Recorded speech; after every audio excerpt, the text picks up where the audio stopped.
Hi friends. இந்த வீடியோல பாத்தீங்கன்னா அந்த டிராவல்ஸ்காரர் லெஃப்ட் வர பாக்குறாரு. இண்டிகேட்டர் போட்டாரு, நம்மளும் விட்டுட்டோம். பாருங்க, அண்ணன் போறாரு. பின்னாடி நம்ம ரைட் சைட்ல பாருங்க ஒரு ஆம்புலன்ஸ் வருது, அவரையும் விட்டுட்டோம். அடுத்தது நம்ம மூவ் பண்ணி போயிடுவோங்க.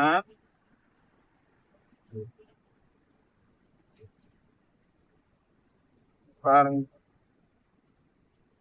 ஆம்புலன்ஸ்காரர் எவ்வளவு முயற்சி பண்றாருன்னு பாருங்க. ரைட் ஏறி பாக்குறாரு, பஸ்காரர் ரைட் ஏறாரு. அப்புறம் என்ன, லெஃப்ட்ல எட்டி பாக்குறாரு, லெஃப்ட்ல வண்டி போகுது.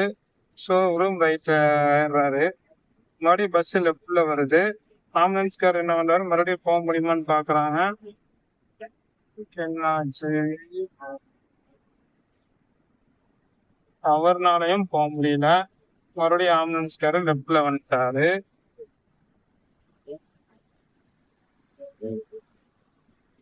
மறுபடியும் பஸ் ரைட்ல இருந்துட்டு அப்படியே லெஃப்ட்ல போகுதுங்க. ஆம்புலன்ஸும் லெஃப்ட்ல போலான்னு பாக்குறாரு, இடம் இல்ல, போகலைங்க. லெஃப்ட்ல ஒரு வண்டி போகுது, மறுபடியும் ரைட் வர்றாரு.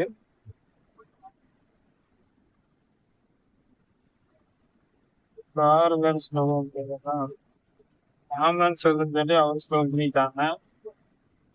அடுத்தது ஒரு டேங்கர் லாரி எண்ணம் போறாரு.